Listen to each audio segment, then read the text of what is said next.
Hi guys, welcome down to Improve My Golf and another episode of Pitch It Closer. And today we have got the trusty help of Flight Scope. So probably based on a couple of previous videos, we can see that maybe a few differences in if Flight Scope gives us some different spin rates. We are using range balls, so it will be slightly different. Now these range balls, when bought brand new 4 months ago, were the exact same spin rate as what you would get with a golf ball like a Strixon AD333. I think we actually compared it to. So they are a full golf ball. It's not a kind of they're not limited in any way, but obviously they have been hit more often, so the spin rates generally do vary ever so slightly. Do I look at spin rate? Honestly, literally, I can genuinely say I've not looked at it once. What I look at is what happens in front of me. So what we're going to be doing today is going to get some yardages with the Clockface swings, and we're going to look at 8 o'clock, 9 o'clock and 10 o'clock with all three wedges. So what's each swing? 8 o'clock swing is there. So let's pretend my left arm is at 6 o'clock, and we're going to come back to 8 o'clock, 9 o'clock, 10 o'clock. There's always a big question, is do we use wrist hinge for 8 o'clock? And the answer is yes, but we don't try to use wrist hinge like this. We're setting, let's say we pretend we're at about 180 degrees. It's going to go to around about there. So it's a more of a comfort movement rather than a really deliberate wrist action. I personally use hinge and hold, so I'll be going to there and I'll just be holding it through impact. Probably at around about impact, getting it just short of 180 degrees. So I do want to try and get a little bit more loft on all my wedges, because I do have too much compression and the ball does fire out a little bit too much. So let's start off with 8 o'clock with the 58 degree. Right, okay, so I'm going to see my screen and I'm going to do 3 shots with each swing. Okay, so 8 o'clock there, and I'm not expecting this to go much further than 20 to 25 yards.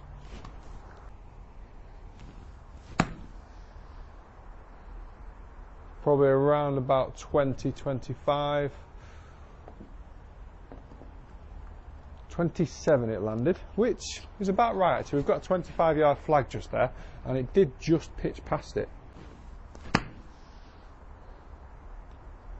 Very similar, probably an extra yard or something. 30 yards. So yeah, an extra 3. God, it's really important with these shots just to try and keep the same sort of tempo. That one came up just short, so around about 24 or so. Really important to get some sort of tempo. For me, this just feels like a bit of a chip shot. I've got to be honest, at 24, yeah, I've got to be honest, this is really not a shot I use on the golf course. I can't stand there from 24 yards and think 8 o'clock. Just doesn't work for me. What does work for me is just being able to visualize the shot, and I'll use loads of practice swings where I'll just stare at the target. And to be honest with you, yeah, I'll probably end up swinging to about 8 o'clock, but in my mind it's me having a bit more feel to that sort of distance. Where I'm going to really use the clock faces is from now. When we're going to get onto this 9 o'clock swing, we're going to start to be able to gauge a really good distance from here now. So I'm going to try and get around about there or so. One key aspect of this is it's not about being at 9 o'clock. I don't want everyone to now come and say, oh yeah, but you look like you're swinging to 10 o'clock. To me, it's 9 o'clock. So that means that I can repeat it. I'd rather see someone's, I've seen it before, I'd rather see someone say, yeah, I'm at 9 o'clock, Andy. I'll just have a little bit of a laugh and I'll say, yep, great, that's your 9 o'clock. Your 10 o'clock might be 11 o'clock. Your 8 o'clock might be 9 o'clock. It really doesn't matter exactly where you are. It has to be repeatable. So again, clients of mine will actually hit their 9 o'clock swings past mine because, yeah, they're swinging at 3/4. So it's really important that it's personal to you and it's consistent to you. So we're going to do 3 shots at 9 o'clock.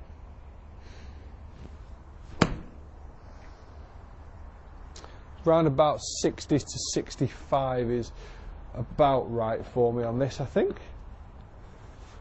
60, pretty good. 59 yards. I think that's why I've struggled in the past on these on the 50-yard videos, because I don't really have anything that gets me there. felt like a nice strike. Felt pretty solid to around about 60 yards as well. 55. Okay, so we've had one at 60, one at 55.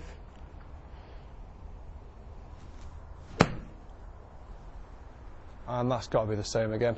So 9 o'clock is something that I do use, something that I certainly will use going forwards, because of 6:59 again. So it's something that I can repeat, and I'm confident in repeating.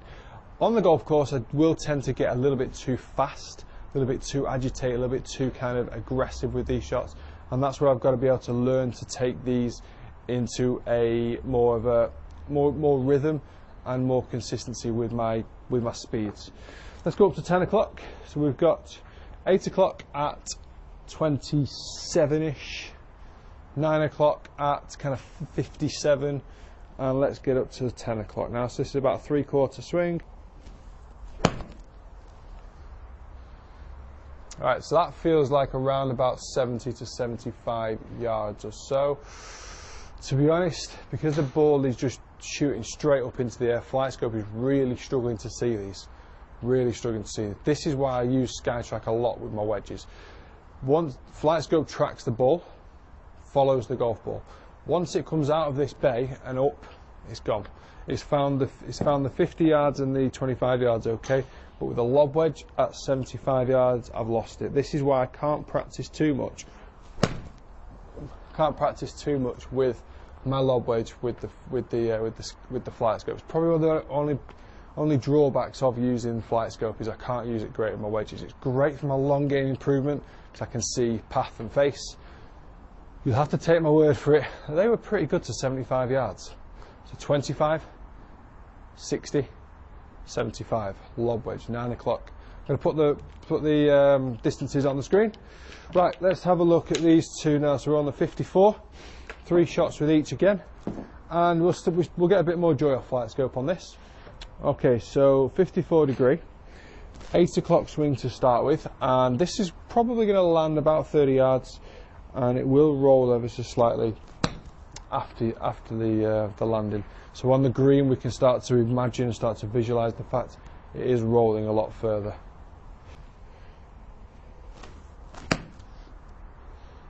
That's pretty nice. That was a really lovely strike. Felt really good to 8 o'clock.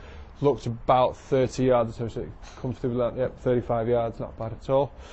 And obviously then when they roll, it probably is going to roll about 5 yards past. Sit. That came out a little bit hot. That's one of the shots I've been trying to get away from. 38, yeah, just came out a touch hot. So with this one, we're looking around about 35 yard landing, and it will release. Again, I wouldn't use 8 o'clock personally. I'm just doing that to show you some of the distances and the difference in distance between 58 and 54. Okay, now we're up to 9 o'clock, so we're going to get that left arm parallel to the ground. Bit of wrist hinge on the way back. That should go about 60 yards, 70 yards. 70 yards, so 70 carry. Pretty good. So we're going to start seeing overlap in the clubs and the distances and the length of swing. That is a very similar that's a very similar distance to the at 10 o'clock 58 degree. So we're starting to overlap 2 different types of trajectories. Again, that looks pretty consistent to, yeah, pitching right. We've got some red flags at 75 yards. It's pitching just in front of them. 83 apparently. Could have pitched just past them, I suppose.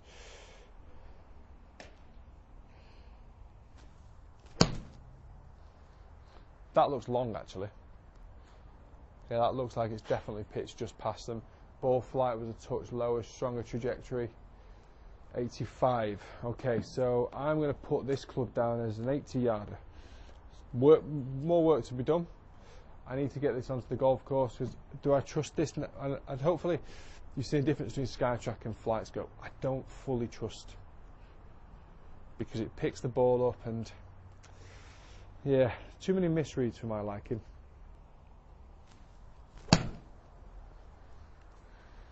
Okay, so that should carry about 90. Look big. 94, yeah, good. 3/4. I'd hit this full out around about 110, so 105 assumptions, so 3/4, 95 yards. 90 yards is about right. bang on line, good distance, very similar to the last shot as well. For me, that pitched around about the 9. We've got a 100-yard flag out there, and it's pitching just short of that, so it's about 90 again. Pulled it a touch, dragged it, so it's picking up the direction pretty good. Distance.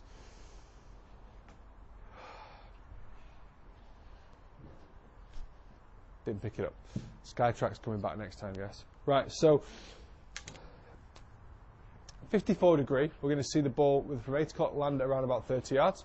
We're going to see the 9 o'clock land at 75, and we're going to see the 3/4 landing at around about 95. So really nice overlap, particularly at 70 yards between the 3/4 58 and the 9 o'clock or half 54. Really good overlap. Now to finish, we are on the 50 degree, something that I probably don't use enough of. And I used to go through a phase when I was younger where I used to absolutely love a gap wedge. I used to do it forever. I used to use it for chipping and everything. So I'd like to get back to that because it was a really nice, comfortable club. I'm going to start at 8 o'clock. Ball again should carry around about 35 yards, and then it will, on a green, will release a lot more than the previous 2 clubs. So that just pops out, nice height. 40 yards, yep, bang on. Okay, I've got this locked in. This feels like a bit more of a, again, it's an 8 o'clock swing is not something I would use too much of because it still feels like a bit of a pitch shot, chip shot. This is more realistically for about 50 yards, so I'm going to land it at 40, one skip, a little bit of release, and probably finish it around about the 50-yard mark as well. Okay, so we're going to go up to 9 o'clock. Should be seeing this going probably past the 75-yard marker. Nice swing, lovely strike. Probably carrying around about 95 yards or so. 102, not bad at all, not bad. So nice smooth 9 o'clock. Not as quite as crisp strike, so probably won't carry as far on the data with the flight scope. 92, so that's probably something where I'd expect it to be a little bit more. Okay, and the last one, let's try and get a nice one away. Love that. Great speed, great feel. Probably around about the 100-yard mark again, or just shy of 99, just shy of. So that felt pretty good, solid. Flight scope's going to love picking these up now because it can see the ball all the way. It really struggles with the high shots, unless we're outside. So that's why I do use Skytrack more often. Right, 3/4, I should be getting this around about 115 or so. As you can see, I do hit the ball hard, and that's something that I've just got to get used to in terms of my distance control. So around about, cleared the 100-yard comfortably, so I'm looking around about 110. I've got really good experience from this distance with this club. I know for me it just goes 110 to 115, but I'm really comfortable with the swing, really comfortable with the technique. Love the shot. Every single time it's been straight down the target line, so I'm really comfortable. I use this a lot. 50 degree from about 110 to 115 as I use it a lot. I'm pretty accurate with it, and it's a nice easy swing. So distance wise, it's been difficult trying to get flight scope to see the ball. So with Skytrack, we do pick up what the club and the ball are doing together, so that's something we do need, and we'll go back onto Skytrack next time round so you can see it. So yeah, the spin rates with Skytrack are not always great, but you know what, it picks the ball up every single time, and it gives me a better distance reading with my wedges. We're going to be using flight scope a lot for my other series where we're looking at improving my golf swing. So guys, comment below. I'm sure there's going to be loads and loads of comments on this video about the distances of flight scope. Hey, it's not my fault, okay? Because we're using such short distances, I can see where the ball goes, so I know how far the ball is really going. From experience of playing kind of certainly at gap wedge and 54 degree from 9 o'clock and 10 o'clock, I know how far they generally go. So it was just the real short stuff that I wouldn't really use anyway, but it's a really good practice method. When you're out on the range, do 8 o'clock, 9 o'clock, 10 o'clock, get some more awareness, build some feel, and then also link that in to being a lot more kind of a lot tighter with your swing, a lot tighter with your distances. Guys, I hope you've enjoyed this video. It's been a tricky one. Skytrack, you're back in next time, subbed you back in, and we'll see you again very soon.